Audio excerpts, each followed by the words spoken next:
Yes, ready? Please take this dictation at the rate of 80 words per minute. Yes, start. I now turn to the budgetary allocations.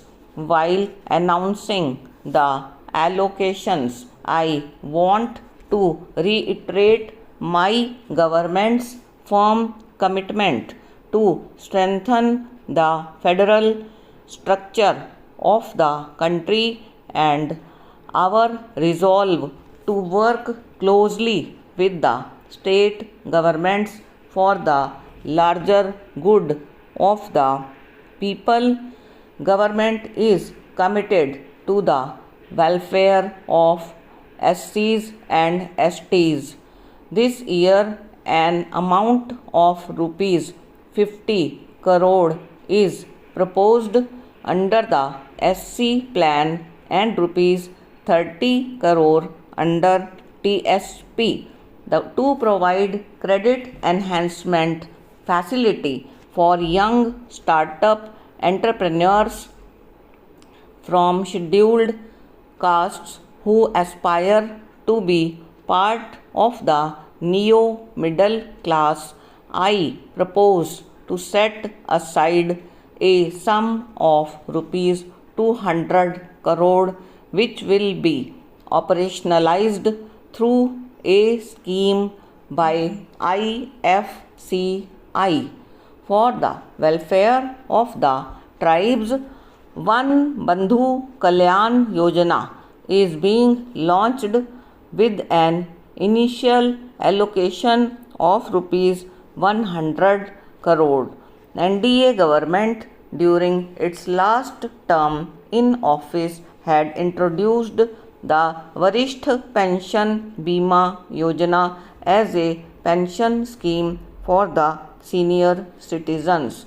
Under the scheme, a total number of 3.6 lakh persons are being benefited and the reserve amounts to rupees 60 crores.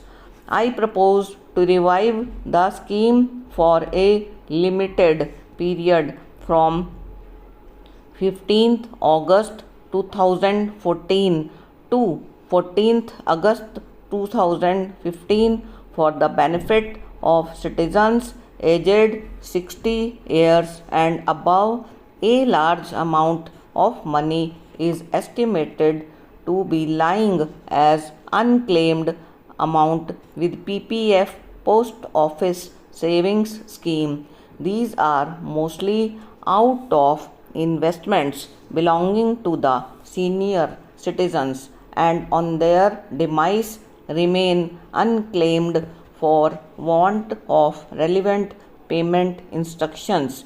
I proposed to set up a committee to examine and recommend how this amount can be used to protect the financial interests of the senior citizens. The committee will give its report not later than December this year. Government is fully committed to the social security and welfare of employees serving in the organized sector.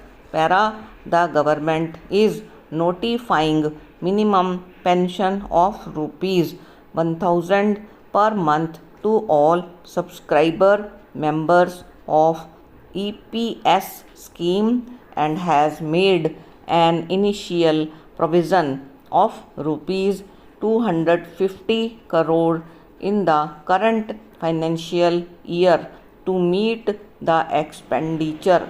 Further increase in mandatory wage ceiling of subscription of EPS from rupees 6,000 to rupees 15,000 has been made and a provision of rupees 250 crore has been provided in the current budget.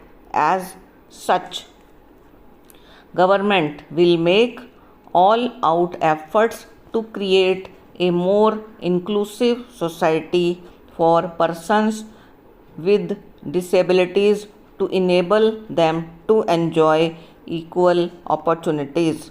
Stop and over.